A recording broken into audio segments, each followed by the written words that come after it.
Selamat siang semuanya, kita balik lagi di acara Rekstok kali ini, episode ke-39. Kali ini kita akan membahas terkait kenapa kelompok rentan kerap menerima ujaran kebencian. Kalau teman-teman tahu, di akhir-akhir ini itu ada video itu terkait YouTuber yang melakukan prank kepada teman-teman transpuan. Nah, sebenarnya ujaran kebencian ini sudah sering dilakukan baik dalam media sosial maupun dalam maksudnya dalam alternatif lain gitu. Nah, di ujaran kebencian ini sebenarnya sejauh ini belum pernah sampai sebumi ini ya dukungan untuk teman-teman transpuan. Terus selain ujaran kebencian juga mungkin teman-teman tahu ada seorang transpuan yang dibakar hidup-hidup oleh preman dan kasusnya masih berjalan sampai dengan saat ini gitu. Untuk organisasi LGBT dan organisasi HAM yang sudah melakukan pendataan menemukan bahwa kekerasan dan diskriminasi terhadap orang-orang LGBT ini meluas dan sistematis. Jadi pada tiap kasusnya tidak pernah menghadirkan keadilan bagi korban.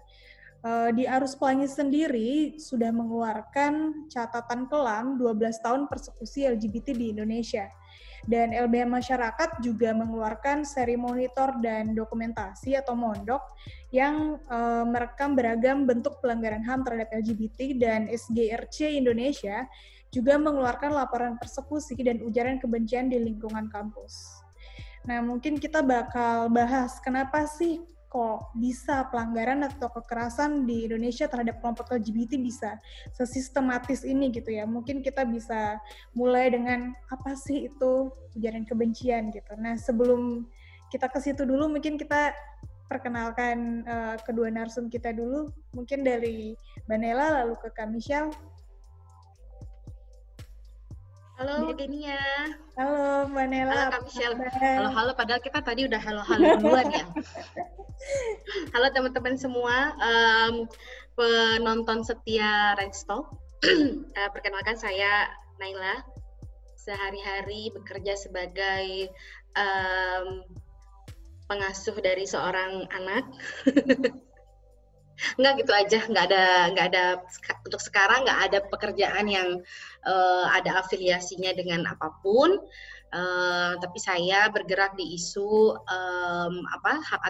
hak perempuan, kemudian juga isu-isu keberagaman gender dan seksual.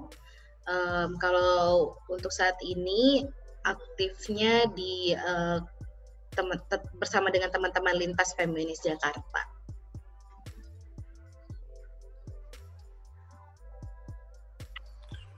Oke, lanjut aja ya.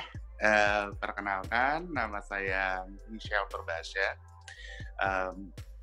Aktivitasnya juga nggak ada yang perlu kita angkat terlalu besar gitu ya. Ya aktivitasnya adalah mak-makan gitu ya. Jadi mak-makan untuk anak-anakku gitu, anak-anak angkat terus. Nah, udah kayak gitu, aktif juga membantu banyak komunitas, terutama basisnya teman-teman LGBTI, terus juga aktif juga membantu Naila dan Genia gitu kan, kalau dibutuhkan selalu standby. Itu aja sih overall. Oke, terima kasih. Kak Naila dan Kak Michelle ini adalah pengacara HAM yang kerap menangani kasus-kasus kekerasan terhadap teman-teman LGBTI. Oke, mungkin kita mulai dulu. Apa sih hate speech atau apa sih ujaran kebencian itu, dan di hate speech ini siapa sih yang kerap melakukan hate speech gitu ya? Apakah misalkan semua orang yang melakukan ujaran kebencian itu bisa dikategorikan bahwa dia melakukan hate speech gitu? Mungkin bisa dimulai dulu dari Mbak Nela, Kak Misha. Oke, agak-agak ini laptopnya agak-agak usang, jadi susah buat kursornya dibuat jalankan. Thank you Genia, kita ngobrolnya santai aja kan ya. Jadi kalau kita ngomongin soal hate speech atau dalam bahasa Indonesianya adalah ujaran kebencian, kita di Indonesia sendiri akan agak susah menemukan legal definition-nya gitu, karena basis hukumnya kita bisa bilang undang-undang yang ngomongin soal hate speech itu bisa dibilang nggak spesifik ada gitu loh. Undang-undang ITE juga nggak spesifik. Terus kemudian ada sih sebenarnya dasar hukum yang mengatur soal ujaran kebencian. Itu ada di, kalau nggak salah itu di peraturan Kapolri gitu. Jadi tapi ya cuman terbatas di internal kepolisian. Aku coba searching juga ya biar nggak salah-salah gitu ya, perkap tentang ujaran kebencian. Nah, sederhananya gini deh, ujaran kebencian itu apa sih? Ya semua ucapan baik tertulis, disampaikan secara verbal yang pada intinya menyebarkan rasa kebencian kepada kelompok tertentu. Kalau di isu ini ya kepada kelompok minoritas gender dan seksual, kepada kawan-kawan LGBTIQ yang didasarkan pada bias-bias tertentu, bisa itu bias agama, bisa itu bias budaya gitu. Perkap ini, Perkap Polri surat edaran sih ternyata ya teman-teman, bukan perkap, dia surat edaran, jadi lebih daya ikatnya jauh lebih rendah lagi gitu ya. Jadi bukan setingkat peraturan, tapi cuma surat edaran aja. Yang itu daya mengikat secara hukumnya tidak kuat gitu. Nah, ini surat edaran nomor SE-10/X-Romawi/2015 tentang penanganan ujaran kebencian. Jadi kita juga perlu untuk mempopulerkan atau mensirkulasikan surat edaran ini biar teman-teman tahu bahwa ada kok sebenarnya dasar hukum, meskipun itu dasar hukumnya bukan peraturan yang bisa berlaku secara secara mengikat secara luas gitu. Ini hanya terbatas pada lingkungan kepolisian. Dari surat edaran ini itu ada sanksi pidananya atau berupa apa sih penanganannya? Nah sayangnya karena ini cuma surat edaran, dia nggak punya sanksi pidana, dia berlaku mengikat kepada anggota kepolisian RI aja gitu. Nih, sorry ya aku nggak terlalu nyiapin dari awal, tapi biar nggak salah-salah, aku langsung rujuk aja ke surat edarannya. Jadi dia bilang bahwa ujaran kebencian itu dapat berupa tindak pidana yang diatur dalam Kitab Undang-Undang Hukum Pidana. Nah ini menarik sekali sih sebenarnya, dia nggak punya sanksi pidana, tapi dia bilang dia merujuk pada KUHP dan ketentuan pidana lainnya di luar KUHP yang berbentuk antara lain penghinaan, agak tricky ya penghinaan ini, penghinaan, pencemaran nama baik, penistaan, perbuatan tidak menyenangkan, memprovokasi, menghasut, penyebaran berita bohong, dan semua tindakan di atas memiliki tujuan atau bisa berdampak pada tindak diskriminasi, kekerasan, penghilangan nyawa, dan atau konflik sosial. Dia bilang juga di pasal selanjutnya di huruf G bahwa ujaran kebencian sebagaimana dimaksud di atas itu ada 7 bentuk ya tadi ya. Bentuk yang pertama ada penghinaan, pencemaran nama baik, penistaan, perbuatan tidak menyenangkan, memprovokasi, menghasut, dan penyebaran berita bohong. Itu bertujuan untuk menghasut dan menyulut kebencian terhadap individu dan atau kelompok masyarakat dalam berbagai komunitas yang dibedakan dari aspek pertama suku, agama, aliran keagamaan, keyakinan dan kepercayaan, ras, antar golongan, warna kulit, etnis dan gender, kemudian yang kaum difabel, yang terakhir ada orientasi seksual. Menarik banget ya surat edaran ini gitu loh. Surat edaran ini cukup progresif kalau dibandingkan dengan undang-undang bahkan sekalipun gitu ya, yang dia mengakui adanya ujaran kebencian terhadap orientasi, atau ujaran kebencian berbasis orientasi seksual gitu. Penting banget sebenarnya ini surat edaran gitu, sayangnya itu tadi dia cuma berlaku di internal Kapolri. Tapi justru karena dia berlaku di internal Kapolri, seharusnya ketika ada misalnya tindakan diskriminasi yang dilakukan oleh kelompok tertentu atau individu tertentu kepada kawan-kawan kelompok LGBTIQ, teman-teman bisa mendorong kepolisian untuk menggunakan surat edaran ini gitu loh. Jadi kalau misalnya nih uh, kasus yang dialami oleh Mira. Kasus yang dialami oleh Mira itu kira-kira ada nggak sih sebelumnya, sebelum ada pembunuhan terhadap kawan kita Mira, ada nggak kira-kira ujaran kebencian yang dilakukan oleh para pembunuh itu untuk membunuh Mira? Gitu. Kalau ada, ya harus ditambahkan itu surat edaran Kapolri bahwa itu termasuk salah satu bukan cuma hate speech tapi juga hate crimes. Gitu. Karena ujaran kebenciannya sudah berdampak pada hilangnya nyawa seseorang, gitu, pada adanya perbuatan pidana, kayak gitu sih. Aku mau balik ke Kak Michelle dulu nih. Nah, Kak Michelle selama ini menjalani penanganan kasus untuk mendampingi teman-teman, kasus teman-teman LGBTI gitu. Mungkin nggak sih gitu kalau dari Kak Michelle bahwa kekerasan ataupun diskriminasi yang dialami oleh teman-teman itu awalnya berawal dari ujaran kebencian gitu. Nah, dari ujaran kebencian ini mungkin dia bisa mengarah kepada pelanggaran HAM gitu. Apakah itu memungkinkan? Oke, terima kasih Gini ya. Kalau aku sih sependapat sekali dengan tadi bahwa teman-teman yang selalu menjadi korban ujaran kebencian kemudian itu adalah menurutku awalnya adalah ketidaktahuan masyarakat sebenarnya. Karena apa yang mereka perbuat itu sebenarnya melanggar seperti itu. Dan seperti Mbak Naila tadi mengatakan bahwa sebenarnya ada loh undang-undang yang regulasi yang mengatur sistem hate speech ini gitu kan. Tapi apakah itu sudah tersosialisasi dengan lebar ke masyarakat? Kalau kita ngelihat itu dari tahun 2015 toh gitu kan. Tapi ini udah 2020 kita agak sedikit asing gitu mendengar itu. Dan kemudian kenapa ini kemudian menjadi besar? Karena penggunaan kita, setiap orang bebas menggunakan media sebenarnya, media sosial.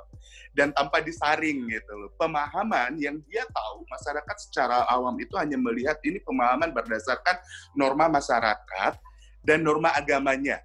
Jadi di luar itu semua dianggap pembenaran seperti itu. Jadi banyak kasus yang kita lihat sekarang itu adalah sumbernya dari ketidaktahuan itu.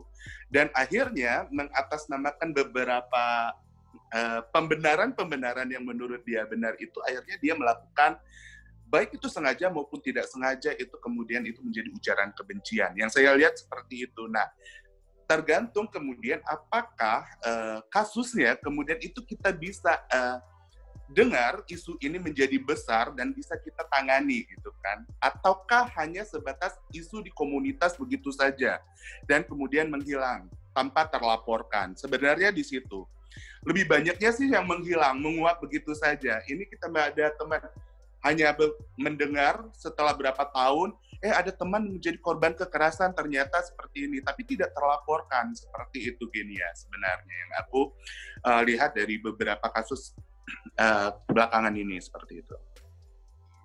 Tadi menarik kalau misalkan Kak Michelle bilang itu bisa jadi berujung tidak dilaporkan gitu. Kalau itu biasanya faktor-faktornya itu kenapa?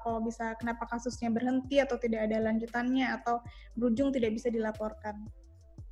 Oke, sebenarnya kalau kita mau berbicara teman-teman komunitas marginal ini gitu ya, terutama untuk komunitas LGBTI, ini sebenarnya latar belakang pemahaman pendidikan, maaf tidak semuanya, tapi mayoritas itu kan menengah ke bawah.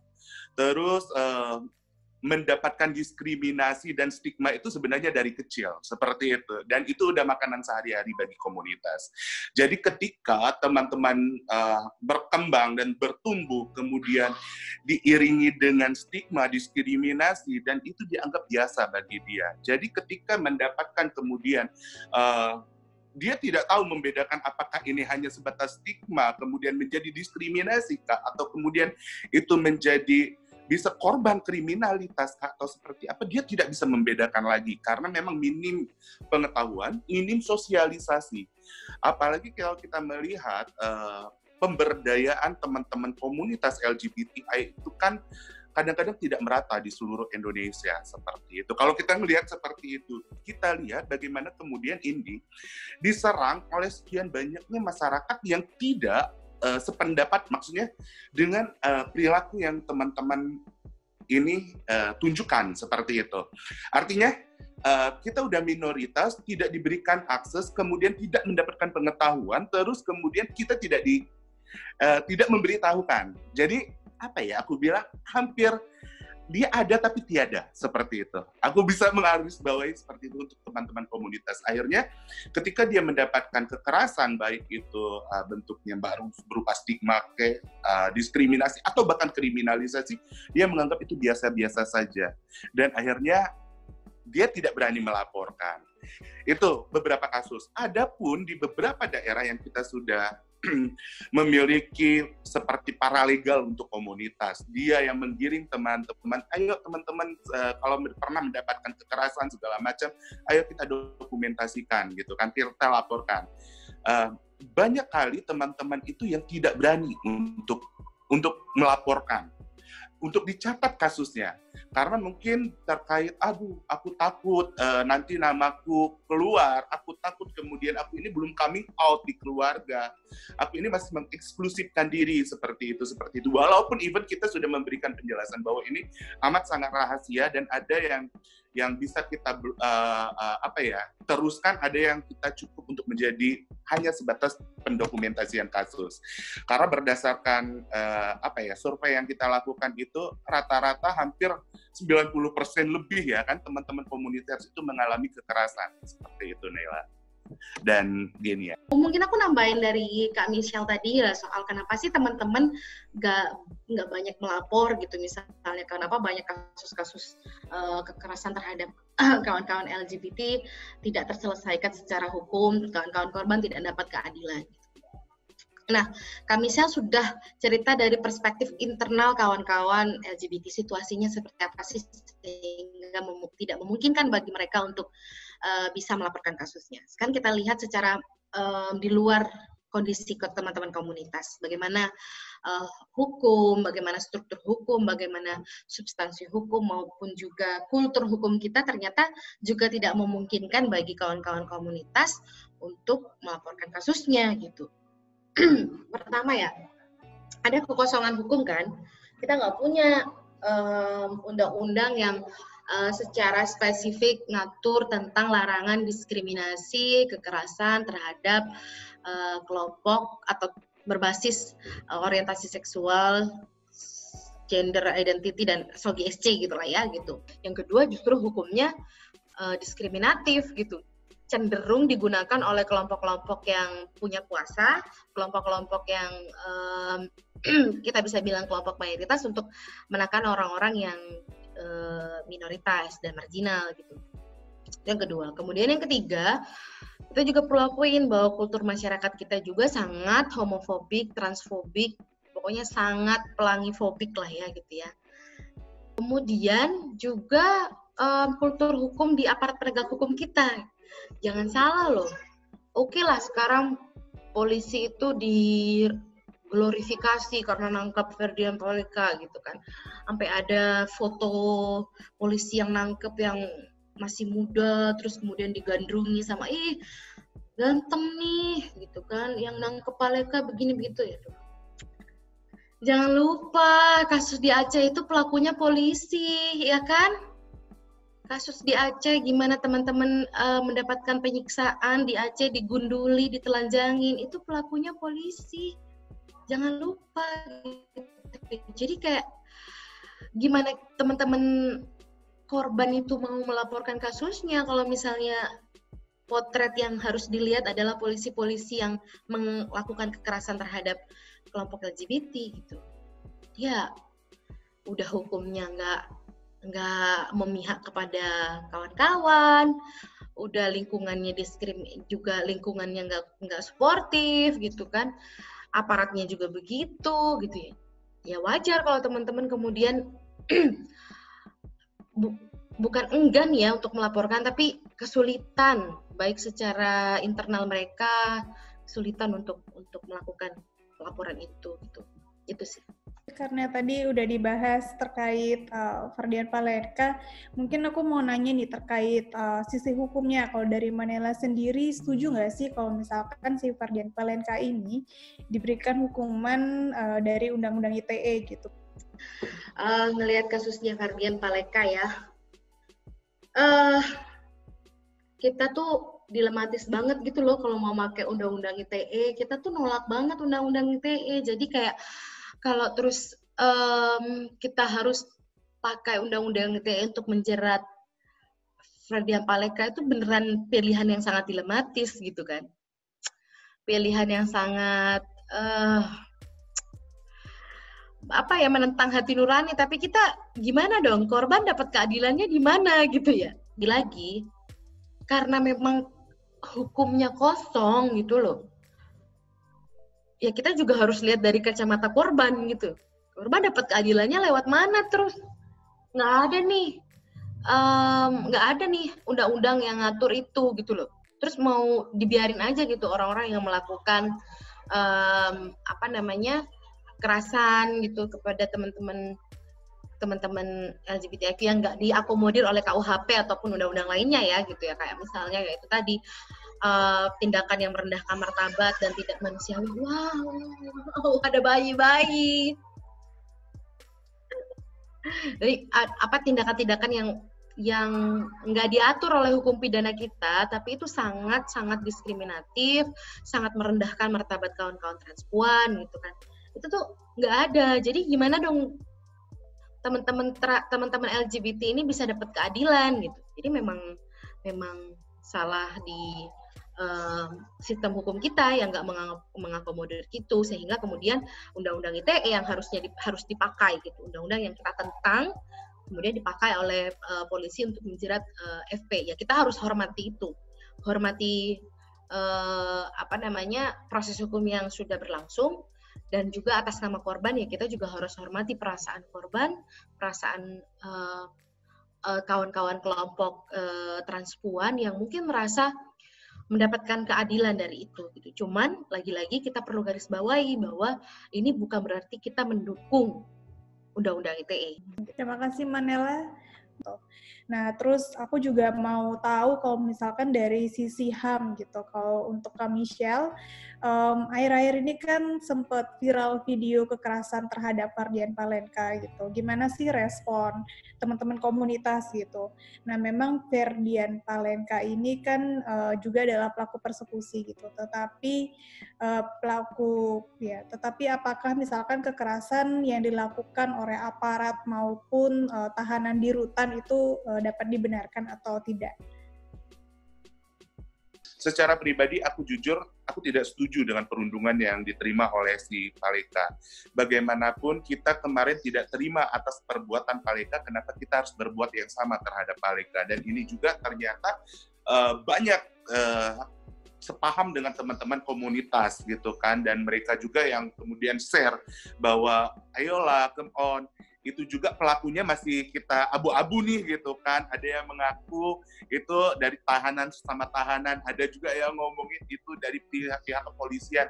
Pun memang bukan dari pihak polisian, berarti ada pembiaran. Terus ini di dalam tahanan kok ada handphone yang bisa nge-share ngerekam kemudian nge-share. Akhirnya ini menjadi besar gitu loh. Isunya nggak tahu isu besar apalagi di negara ini yang kemudian teralihkan oleh gara-gara Paleka ini gitu. Dan aku juga dengan beberapa teman-teman di komunitas, kita harus ngomong, ayo kita analisa ini masalah seperti itu. Apakah benar-benar ini kita sebenarnya lagi dilihat, kemudian kita dilindungi, kemudian kita dihempaskan. Bisa jadi yang seperti itu. Tugas kami, teman-teman dengan komunitas yang tergabung dalam organisasi berbasis komunitas, kemudian kami berupaya untuk menyadarkan teman-teman, ayo jangan terlalu responsif, even kita mau respon juga normatif seperti itu, jangan kemudian kita yang menjadi pelaku seperti itu, gitu sih, gini ya. Terima kasih Kak Misal. Jadi sebenarnya dapat disimpulkan ya, kita semua sebenarnya mengecam apapun tindakan kekerasan, baik itu walaupun pelaku gitu, pelaku bukan berarti dicabut hak-haknya gitu kan. Nah, ini mungkin balik lagi ke karena tadi Sisi Ferdian Palenka setelah video itu langsung menjamur gitu. Banyak video-video yang menyatakan bahwa mereka mendukung tindakan Ferdian Palenka. Nah, itu dibawa atau digarisbawahi dari nilai-nilai agama atau moralitas gitu. Menurut mereka itu bahwa tindakan yang benar. Dan bahkan ada satu video yang bilang bahwa seharusnya dibunuh gitu. Nah, itu kalau dari sisi Kanela sama Kak Michelle gimana? Terkait video yang melakukan dukungan terhadap tindakan Ferdian Palenka. Jadi ya, kasus Ferdian Palenka ini menurut aku makin kesini justru jauh dari memberikan rasa keadilan kepada korban. Karena yang dibahas adalah Ferdian Palekanya gitu kan. Yang dibahas adalah dia. Semua orang mengecam apa yang dilakukan Ferdian Paleka. Apakah mereka hadir untuk memberikan support kepada kawan-kawan transpuan yang menjadi korbannya Ferdian Paleka? Apakah orang-orang yang mengecam ini turun memberikan bantuan moral maupun material kepada kawan-kawan karena mereka sangat terdampak situasi saat ini gitu. Kalau ngomongin soal siapa yang paling terdampak ya mereka, buktinya mereka sampai harus turun ke jalan berjudi dengan bertaruh nyawa gitu kan biar bisa bertahan hidup bahkan gitu kan. Resikonya besar sekali gitu turun ke jalan. Terus tadi apa sih? Lupa deh, gini ngomong apa? Jadi banyak video yang menjamur itu mendukung tindakan. Video yang menjamur itu nunjukin betapa memang masyarakat kita sangat itu tadi transfobik gitu kan gitu. Nah, aku justru pengen ngobrol atau tanya balik sih sama teman-teman di LBHM sama Genia. Gimana nih ngelihat tren di 2 tahun belakangan ini soal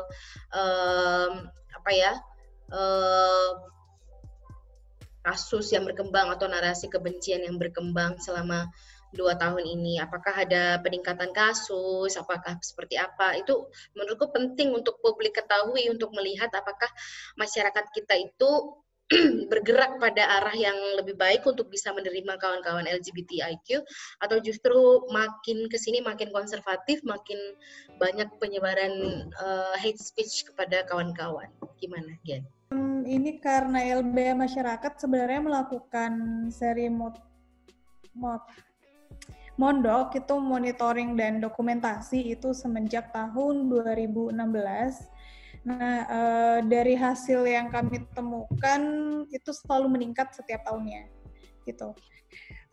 Dan bahkan korbannya itu selalu paling tinggi adalah teman-teman transgender dari data yang kami temukan. Nah, ini misalkan dari data 2019 itu ada hampir 90% dari korbannya itu merupakan transgender. Itu ada 253 korbannya itu merupakan transgender gitu. Dan kelompok lesbian sebanyak 5 orang, kelompok gay 3 orang. Nah, itu sebenarnya menunjukkan bahwa sebenarnya karena bagaimana ya, kalau misalkan dilihat dari penampilan teman-teman transgender tuh udah nggak bisa berlindung kadang gitu kan, dibandingkan dengan teman-teman gay ataupun teman-teman lesbian. Kalau misalkan dilihat dari penanganan kasusnya gitu, penanganan kasusnya ini sebenarnya cenderung sama saja, maksudnya tidak meningkat, tidak juga menurun gitu. Tapi itu dilihat dari misalkan berapa kasus yang dilaporkan. Kalau misalkan kemarin itu kami mendampingi kasus itu terhadap pemecatan polisi, kalau teman-teman tahu itu karena dia yang bersangkutan ketahuan mempunyai pacar laki-laki gitu. Itu narasinya polisi gitu. Nah, tetapi kasus ini juga sampai saat ini masih dalam pengajuan kembali gitu, karena kemarin itu secara administratif itu dibilang oleh pengadilannya bahwa kasusnya diberhentikan karena seharusnya mekanisme pelaporannya di tingkat kepolisian dulu gitu, tidak perlu dibawa ke pengadilan. Nah, ini sebenarnya banyak, ini asumsi ya, misalnya banyak hal yang banyak hal yang terjadi itu justru sebenarnya menghalang-halangi gitu loh, menghalang-halangi bagaimana caranya kita untuk menggapai keadilan gitu untuk teman-teman LGBTI gitu. Gitu sih. Jadi kalau dari kami itu tetap melakukan pemantauan dan sejauh ini tingkat kekerasan terhadap teman-teman LGBTI itu justru meningkat gitu. Dan banyak yang paling drastis meningkat itu adalah ujaran kebencian. Karena tadi sebenarnya udah dijelasin oleh Mbak Nela sendiri gitu. Kalau misalkan dari Kamisel gitu, sejauh ini dari FBHUK itu, FBHUK karena tadi belum dijelasin ya, FBHUK itu adalah Forum Bantuan Hukum untuk Kesetaraan gitu. Nah, kalau dari FBHUK sendiri sepanjang tahun kemarin gitu udah ada berapa kasus yang didampingin gitu, terus dan bentuk kasusnya biasanya apa saja? Iya, terima kasih. FBHUK itu sendiri kan berdirinya tahun 2018 ya, kalau nggak salah ya, di November 2018. Nah, per tahun kemarin sampai di akhir 2019 itu ada sekitar 23 kasus. Itu sampai di bulan Desember aja. Nanti kita akan update lagi yang terbaru seperti itu. Kasusnya apa saja ya? Pasti ya yang paling besar saat ini gitu, yang dilakukan, yang di Jakarta itu yang terkait dengan Mira seperti, dan itu juga kita masih belum selesai, masih dalam on proses lah bahasanya seperti itu. Tapi memang yang bisa kita lihat adalah karena memang FBHUK ini hanya kami ber-12 seperti itu ya, dan tidak di seluruh Indonesia. Akhirnya kita menerima kasus apa yang bisa kita terima dulu seperti itu, dan kita juga bagi hati-hati sekali untuk menangani kasus karena kita tidak mau kemudian kita dampingi ini kemudian tambah dijadikan media sebagai bulan-bulanan seperti itu. Nah, jadi kurang lebih seperti itu. Nah, Genia, dari tahun 2018 akhir sampai di 2019 akhir ada sekitar 23, kalau sekarang bisa sampai 30-an, tapi nanti kita update untuk terbarunya seperti itu. Itu tinggi sekali loh, mesti untuk penanganan kasus itu tinggi. Nah, mungkin karena tadi Kak Michelle nyinggung terkait media gitu, aku mau tanya untuk Kak Michelle sama Mbak Nela juga, gimana sih framing media saat ini gitu? Apakah misalkan kalau media nggak ngomongin terkait si Ferdian Paleka, apakah dukungan juga sebanyak ini? Atau maksudnya sepenting apa sih framing media gitu? Kasus Ferdian Paleka itu bukan media sih yang awalnya menaikkan gitu. Saya ingatku itu dari Twitter deh. Dari Twitter yang kemudian banyak simpati publik baru kemudian diolah oleh media untuk dijadikan bahan berita gitu. Yang mungkin memang narasinya positif gitu. Tapi ya nggak positif amat karena memang yang di angle yang dipakai itu bukan bagaimana bisa memberikan rasa keadilan kepada korban. Angle yang dipakai itu bukan bagaimana hukum kita atau kultur kita itu yang sangat diskriminatif, sangat kayak penuh dengan stigma gitu misalnya. Enggak gitu. Ya cuman fokusnya pada individu pelakunya saja gitu. Yang mana sebenarnya bagus juga untuk mengedepankan untuk mengangkat si pelakunya agar orang tahu siapa sih pelakunya gitu misalnya. Yang dilakukan oleh media ya cuman permukaan saja, membahas tentang itu nggak manusiawi, Ferdian Paleka itu begini begitu gitu misalnya, tapi nggak lebih jauh. Kenapa sih Ferdian Paleka melakukan itu? Dia punya dorongan apa sih sampai tega melakukan itu? Terus juga nggak ada tuh narasi media soal dukungan yang tadi Genia bilang ya, ada video-video yang kemudian mendukung Ferdian Paleka, juga menyebarkan hate speech gitu kan, sampai mengundang untuk melakukan pembunuhan gitu misalnya. Nah, itu kan nggak dibahas juga sama media gitu kan. Nah, kalau dari Kak Michelle sendiri, gimana sih pandangannya? Apakah media selama ini kalau misalkan ada kasus gitu, apakah dia melakukan misalkan sistem both sides gitu, jadi kayak mengambil dari dua sisi ataukah menyimpulkan terlalu dini gitu? Ya, gini ya, kalau aku lihat sih sejauh ini apapun berita terkait dengan LGBT itu akan menjadi viral seperti itu ya.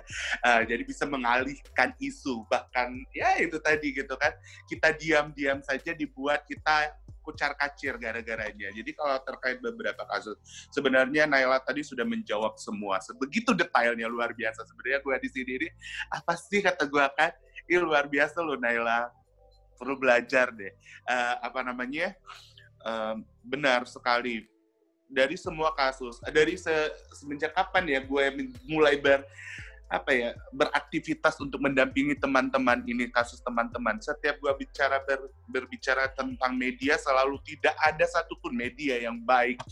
Even itu baik juga media luar seperti itu. Kemudian juga akan ada pembenaran lagi bagi masyarakat di daerah ini selalu mengatakan bahwa oh ya iyalah itu kan media luar yang mereka kan liberal lah segala macam, tidak sesuai dengan akidah kita. Kemudian terkait dengan berita yang terakhir termasuk Mira seperti itu kan akan timbul juga even punya kita benar sebagaimana berita awalnya kemudian akan diplesetkan bahwa itu tidak benar. Jadi kalau menurutku juga aku sebagai masyarakat juga itu ngelihat kita harus jeli juga membaca berita ternyata. Tidak semua berita itu keabsahannya itu bisa dipercaya. Nah, terkait yang kata Naila tadi, masyarakat kita, negara kita masih homofobik gitu loh.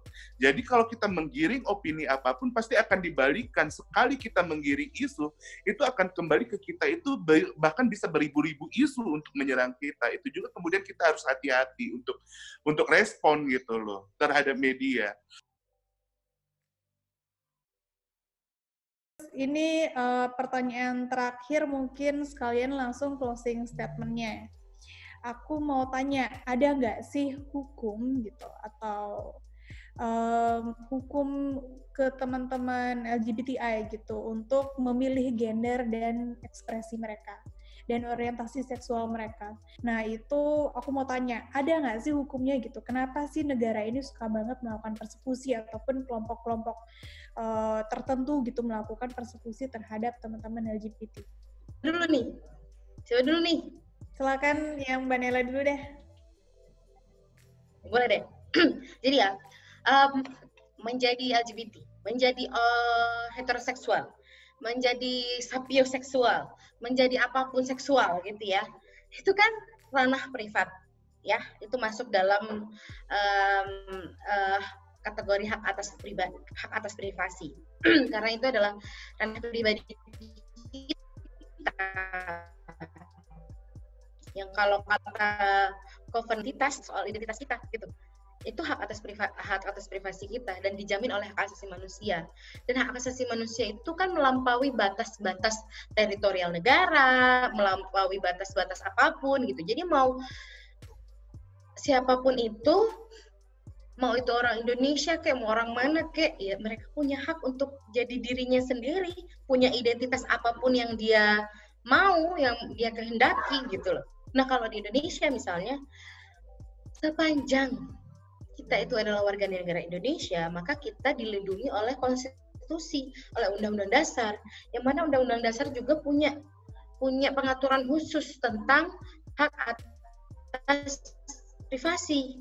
Itu diatur di pasal 28G yang 1 gitu misalnya. Kita itu harus bebas dari ancaman apapun yang mengintervensi diri kita, keluarga kita, rumah kita, dan lain sebagainya. Itu masuk dalam kategori ranah privasi yang di dalamnya ditafsirkan juga termasuk soal identitas diri kita gitu loh. Jadi saya mau punya agama Islam, itu hak saya, hak pribadi saya, hak saya yang dijamin oleh konstitusi, baik itu hak untuk memeluk agama dan kepercayaan masing-masing, ataupun juga hak saya sebagai seorang pribadi.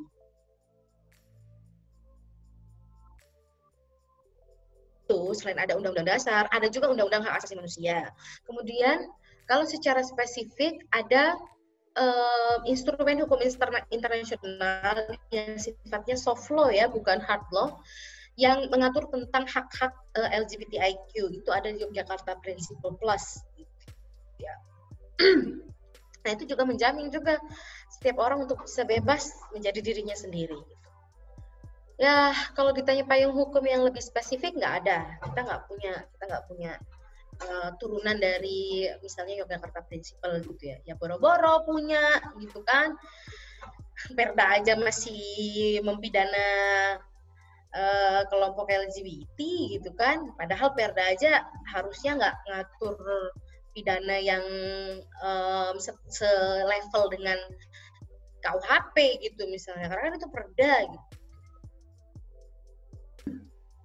Nah, aku mau ngasih disclaimer aja tadi yang di awal soal definisi, legal definition-nya hate speech ya, yang aku maksud tadi kan hate speech kepada kelompok LGBT itu nggak ada memang kan, yang ada cuma di surat edaran. Tapi kalau ngomongin hate speech secara umum, ya memang KUHP dan Undang-Undang ITE itu ngomongin soal ujaran kebencian, tapi terbatas hanya pada isu SARA saja gitu. Kayak di Undang-Undang ITE kan ada pasal 28 ayat 2 gitu. Yaitu terbatas hanya pada isu-isu yang berkaitan dengan suku, etnis, ras, dan agama aja. Tapi kita nggak ada. Itu sih. Itu disclaimer aja, mungkin bisa ditaruh nanti di videonya biar nggak dikira kita nggak mengakui keberadaan Undang-Undang ITE. Kalau aku sih melihat ya Indonesia sebenarnya kita udah jelas-jelas kita harus sebagai warga negara Indonesia harus taat kepada UUD 45. Sementara di UUD 45 tadi seperti kata Nela, kita sudah jana-jana diberikan bahwa kita berhak untuk memilih, untuk menjadi ekspresi, untuk apapun itu, segala macam. Tapi kembali lagi, inilah uniknya Indonesia. Sampai saat ini memang tidak spesifikasi, mungkin ini hebatnya ya, bikin peraturan yang menggantung seperti itu. Ya di Box seperti ini aja lah. Jadi kata penutup dariku ya, aku pengen bahwa kita itu harus cerdas. Kita juga melihat cerdas kita bukan berdasarkan harus menghakimi seseorang berdasarkan benar salah, berdasarkan beberapa ilmu yang menurutku ilmu itu juga perlu kita perbaiki lagi gitu. Kemudian kita harus melihat secara benar tindakan kita ini berujung apa, tindakan kita berakibat apa. Halo Dede, ya ampun, kembali ke tante ya. Bahwa memang benar Indonesia paling berkaitan dengan HAM lah. Indonesia ini pertama-tama lah, ayo kita tanda tangani. Kemudian Indonesia juga penyumbang, termasuk negara yang menyumbangkan pelanggaran HAM yang cukup lumayan besar di dunia seperti itu. Dan kemudian mau sampai kapan kita akan membiarkan situasi seperti ini terus seperti itu. Gitu Geni ya. Terima kasih. Oke, karena itu adalah 2 closing statement dari kedua narasumber kita. Berakhir juga Rex Talk kita episode kali ini. Terima kasih buat semua yang udah nonton Rex Talk episode kali ini. Dan sampai jumpa di Restock selanjutnya. Thank you Genia, thank you LBHM, thank you Kak Michelle, LBH